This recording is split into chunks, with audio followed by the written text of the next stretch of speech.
ये है दिल्ली दर्पण। मैडम आप कोई टेंशन मतलब हम साथ में हैं। अरे मैडम ये प्रेसिडेंट साथ आया है, आपको किसी चीज का डर नहीं करना, हम साथ में आपको आप बोले ना मुझे। क्या बोलते भेलपुरी खाई थी हाँ, साइड में ठीक है। एक इंसान है उसने उसको गोली मारी।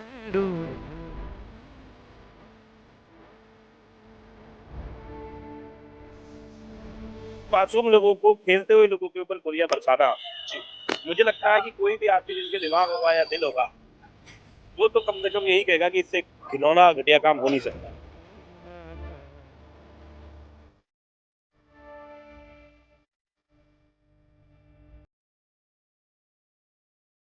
इसमें तो सारी पार्टियां इकट्ठे हैं कि उनके साथ में वो सलूक करना चाहिए, उनको ऐसी जगह गाड़ देना चाहिए जहां पर साथ पुश्ते ये याद करें कि उन्होंने ऐसा घिनौना काम।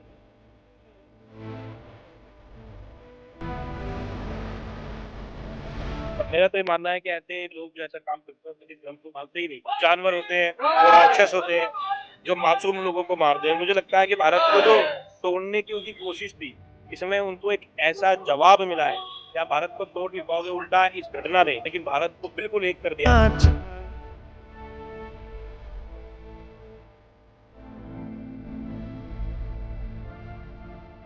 नमस्कार, जय हिंद। आप देख रहे हैं दिल्ली दर्पण टीवी। दर्शकों, मेरी मौजूदगी इस वक्त है वजीरपुर विधानसभा में।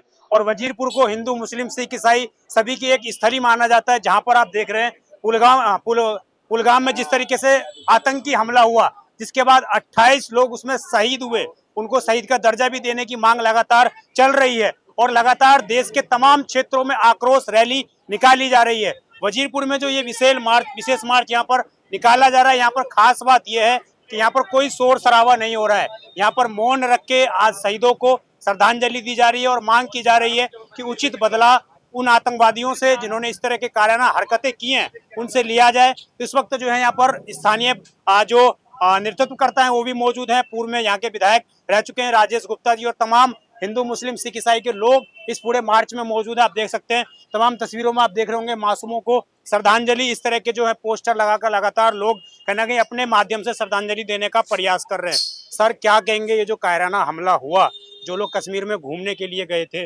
उनको ताबूत में भेजा गया, क्या कहेंगे सर? देखिए, पूरी दुनिया में अगर आपने देखा हो तो सभी ने इस बात की कड़ी भर्त्सना करी है कि जो लोग वहाँ घूमने के लिए गए, अपने बच्चों को लेके गए, कोई अपने माता पिता को लेके गया, जो लोग किसी की शादी नहीं हुई तो वहाँ पर गया, उन मासूम लोगों को, खेलते हुए लोगों के ऊपर गोलियां बरसाना, मुझे लगता है कि कोई भी आदमी जिसके दिमाग होगा या दिल होगा वो तो कम से कम यही कहेगा कि इससे घिनौना घटिया काम हो नहीं सकता। दुनिया में कोई धर्म ऐसी कोई सीख नहीं देता, दुनिया के अंदर कोई देश ये नहीं चाहेगा कि इस तरीके के इल्जाम उसके ऊपर लगे, लेकिन उसके बावजूद भी ऐसी घटना कुछ न कुछ सालों के अंदर हो जाती है।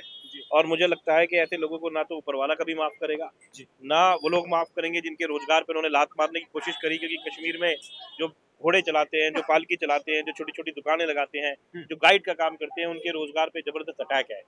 और हिंदुस्तान की सेना पूरी तरह से तैयार है और मुझे लगता है कि बहुत जल्दी आपको ऐसी खबरें सुनने में जरूर आएंगी कि उनमें तो कुछ बचना ही नहीं है। और जो भी लोग बददुआएं उन्होंने ली हैं, क्योंकि इससे कोई आपको अच्छी बात हो ही नहीं सकती, इसमें सिर्फ और सिर्फ बददुआएं मिलनी है। और ये काम उन्होंने बहुत बुरा किया। लगातार ये सवाल उठ रहे हैं कि विपक्ष जो है नहीं चाहता है, तो आम आदमी पार्टी उन तरीके से साथ है इसमें? अगर इंडियन आर्मी कोई बड़ा एक्शन लेती है, हमला भी करती है, तो इसमें साथ है पूरी तरीके से? नहीं, जब सर्वदलीय बैठक हुई थी उसी में ये सभी ने इकट्ठे होकर इस बात को रख दिया है। सभी इस बात को कह रहे हैं कि जो भी कठोर से कठोर कार्रवाई की जाए। अरे भाई, इसमें तो आप देखिए ना कि जिन लोगों को मारा गया है वो किसी पार्टी के थोड़ी थे, वो तो इस देश के नागरिक है, मेरे और आपके जैसे हैं, हमारे परिवार के लोग हैं। तो इसमें तो सारी पार्टियां इकट्ठे हैं कि उनके साथ में वो सलूक करना चाहिए, उनको ऐसी जगह गाड़ देना चाहिए जहां पर साथ पुश्ते ये याद करें कि उन्होंने ऐसा घिनौना काम किया। तो मुझे लगता है इस देश की कोई भी पार्टी, बल्कि मैं तो कहता हूँ दुनिया के अंदर कोई भी दल या पार्टी ऐसे लोगों का सपोर्ट नहीं कर सकता, और जो कर रहा है वो इंसान के लायक नहीं। आगे किस तरीके की चीजें आप उम्मीद करते हैं, क्योंकि अभी जल संधि रोकी गई है, तमाम चीजें की गई हैं, उन पाकिस्तानियों का वीजा रद्द किया गया है, इसके अलावा कोई ऐसा एक्शन जो आप एक नेतृत्वकर्ता के, आप चूंकि विधायक भी रहे हैं, तो उसके मुताबिक जनप्रतिनिधि होने के नाते ऐसी कार्रवाई मंजूर करते हैं, चाहते हो, जो एक निसार बने, एक लोगों के लिए मिसाल बन जाए कि भाई ऐसा कभी करोगे भविष्य में तो आपके साथ ऐसा होगा? देखिए, सरकार हमेशा ऐसी चीजों पे शॉर्ट टर्म और लॉन्ग टर्म दो सोल्यूशन रखती है। शॉर्ट टर्म सोल्यूशन तो यही है कि जिन्होंने कराया उसके आसपास जो भी उनके स्लीपर सेल है उनको टोटली डिस्ट्रॉय कर दिया जाए, जहाँ से भी वो आ रहे हैं जो भी मदद उनको मिल रही है। और लॉन्ग टर्म ये है कि जो लोग भूल के भी ऐसे लोगों की बातों में आते हैं वहाँ पर सरकार और मुस्तैदी से काम करे, क्योंकि ये लोग मासूम लोगों को अपना खिलौना भी बना लेते हैं, कभी कभी बच्चों को भड़का के जाके। तो उसके अंदर लॉन्ग टर्म सोल्यूशन करा जाए और कश्मीर जिस तरीके से हमारे देश के बाकी राज्य हैं उसी तरीके से पूरी तरीके से मेन स्ट्रीम में आए जहाँ पर, और वो हो रहा है। आप इस बार देखो तो कश्मीर से भी लोगों के सवाल उठे हैं कि भाई गलत हुआ, मतलब बहुत अच्छे तरीके से हर जगह आंदोलन निकल रहे हैं, लेकिन उन 26 लोगों की मौत उनकी जिंदगी तो कोई वापस दे नहीं सकता। लेकिन पूरी कोशिश ये है कि देश के एक एक निवासी ये मिल के इस बात को मेक श्योर करे कि अगर कहीं भी कोई ऐसी घटना का उसको हल्का सा शक भी होता है तो वो सरकार को, पुलिस को इस बात की इंफॉर्मेशन दे ताकि ऐसी घटना कभी भी हो ना पाए। मैं आपसे आखिरी सवाल लेना चाहूँगा, जिस तरीके से इस पूरे हमले को जो अंजाम दिया गया वो तो दिया ही गया, परंतु इसमें एक चीज़ एक दुनिया को और पूरे भारत को लगभग जो जोड़ तोड़ने वाली बात है कि हिंदू मुस्लिम करके मारा गया, इस तरह की चीज़ें आई। तो यहाँ पर मैं देख रहा हूँ तमाम मुस्लिम समुदाय के लोग, सर्वाधिक मेरे को मुस्लिम समुदाय के लोग यहाँ पर दिखाई दे रहे हैं। तो कैसे आप देखते हैं इस चीज़ का, क्या कोई गलत इफेक्ट भी भारत के अंदर पड़ने वाला है या आप लोगों के माध्यम से एक समरसता सा संदेश दिया जाएगा? देखिए, मुझे लगता है कि जिस तरीके से खबरें आ रही हैं और पूरी देश में हर धर्म के लोग जिस तरीके से इस बात की के लिए कह रहे हैं कि गलत हुआ, आपने जैसे कहा कि यहाँ सब दिखाई दे रहे हैं, और मेरा तो ये मानना है कि ऐसे लोग जो ऐसा काम करते हैं वो किसी धर्म को मानते ही नहीं। वो जानवर होते हैं, वो राक्षस होते हैं जो मासूम लोगों को मार दें। और मुझे लगता है कि भारत को जो तोड़ने की उनकी कोशिश थी, इसमें उनको एक ऐसा जवाब मिला है कि आप भारत को तोड़ नहीं पाओगे। उल्टा इस घटना ने, जो है तो बड़ी दुखदाई, लेकिन भारत को बिल्कुल एक कर दिया है। सभी एक होके बस एक ही बात चाहते हैं कि दोबारा किसी की जरूरत ना हो, हिम्मत ना हो तो मेरे भारत के ऊपर किसी एक बच्चे के ऊपर भी आंख उठा के देख पाए। तो तोड़ने की जो कोशिश थी, मुझे लगता है इनको भारी पड़ गई है। उल्टा पूरा देश एक होके एक ही आवाज कह रहा है कि इनके साथ में वो सलूक किया जाए, क्योंकि इंसान नहीं है तो इनको मानवता का कोई अधिकार इनको ना मिले, इनके साथ वही सलूक किया जाए इन्होंने जो हमारे लोगों के साथ किया। जो कश्मीरी नहीं जागा था, जो कश्मीरी कभी सड़कों पर नहीं उतरा था, वो भी आज सड़कों पर है। क्या नाम है सर आपका? अब्दुल सत्तार जी, जिस तरीके से ये हमला हुआ है, एक चूंकि सर्वाधिक सवाल जो है मुस्लिम समुदाय पर उठ रहे हैं, आप कैसे देखते हैं, कैसे इंडिया गवर्नमेंट के साथ आप लोग खड़े हैं? हम हर तरह साथ है जी, गवर्नमेंट के साथ।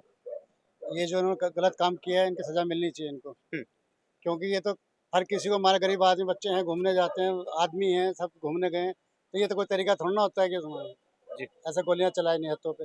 इनका गलत है करना, सरकार को चाहिए कि इनको जवाब देना चाहिए सरकार। जी, आपका क्या नाम है? डॉक्टर असद खान। खान साहब, इस तरीके से जो हमला हुआ, पहला सवाल यही उठा कि भाई धर्म पूछकर मारा गया है, जो इस्लामिक नहीं थे, जो इस्लाम को नहीं मानते थे, उन्हीं को मारा गया है। तो आपको लगता नहीं है कि इसके बाद कहीं ना कहीं मानसिकता जो लोगों की पहले चली आ रही थी, कुछ चीज़ें हुई हैं, वो थोड़ा और नेगेटिविटी में जाएगी चीज़ें? नहीं, इसकी जितनी भी निंदा की जाए वो कम है। देखिए, उन्होंने ऐसा क्यों किया, मुझे जो लगता है, क्योंकि पाकिस्तान हमसे, हिंदुस्तान से लड़ नहीं सकता, न पैसों में, न हथियारों में, किसी भी तरीके से लड़ नहीं सकता। तो उसने इसीलिए कायरतापूर्वक की है कि हिंदुस्तान के अंदर जो है हिंदू मुसलमान झगड़े हों और ये हिंदुस्तान कमज़ोर हो, क्योंकि सामने से तो अटैक नहीं कर सकता, ना कुछ कर सकता, ना कुछ हमारा बिगाड़ सकता। हमारा देश बड़ा है, हमारा देश ताकतवर है, सब कुछ हमारे पास है, इसलिए उसने ये हरकत की है। इस तरह के जो नाम पूछ के और उन्होंने हत्याएँ की हैं कि हिंदुस्तान के अंदर हिंदू मुस्लिम लड़ के हो और ये जो है हिंदुस्तान की हालत जो है अंदरूनी ख़राब हो, इसलिए उसने जानबूझ के इस तरह कराया पाकिस्तान। जी, जानबूझकर किया है, और ऐसे समय में हो सकता है कि सभी समाज के लोग एकजुट रहें, एक हो और एक होकर इंडियन आर्मी का साथ दें। जो भी आर्मी फैसला लेती है उसमें कहीं ना कहीं पूरा देश आज सहयोग करता हुआ यहाँ पर नजर आ रहा है। आप देख रहे हैं तमाम समुदाय के लोग यहाँ पर मौजूद हैं। सभी लोग कहीं ना कहीं इस पूरी घटना के बाद आश्चर्यचकित हैं, हैरान हैं, परेशान हैं और ये सोच रहे हैं कि आखिरकार इस तरह की चीज़ें हो गई तो इसके खिलाफ भी एक सवाल जरूर खड़ा होता है कि आखिरकार सिक्योरिटी में कहाँ पर लैप हुआ। ये भी एक बड़ा सवाल खड़ा होता है और लगातार लोग पूछ रहे हैं, परंतु सभी लोग अंत समय में अपने इंडियन आर्मी का साथ देना चाहते हैं। आपकी जो भी इस पूरी खबर पर राय हो, कमेंट अवश्य करिएगा। आप देखते रहें दिल्ली दर्पण टीवी। मैं विजय ठाकुर, धन्यवाद। लेटेस्ट खबरों के लिए सब्सक्राइब करें हमारा YouTube चैनल या फिर लॉग ऑन करें www.delhidarpantv.com। खबरों की कवरेज और विज्ञापनों के लिए संपर्क करें।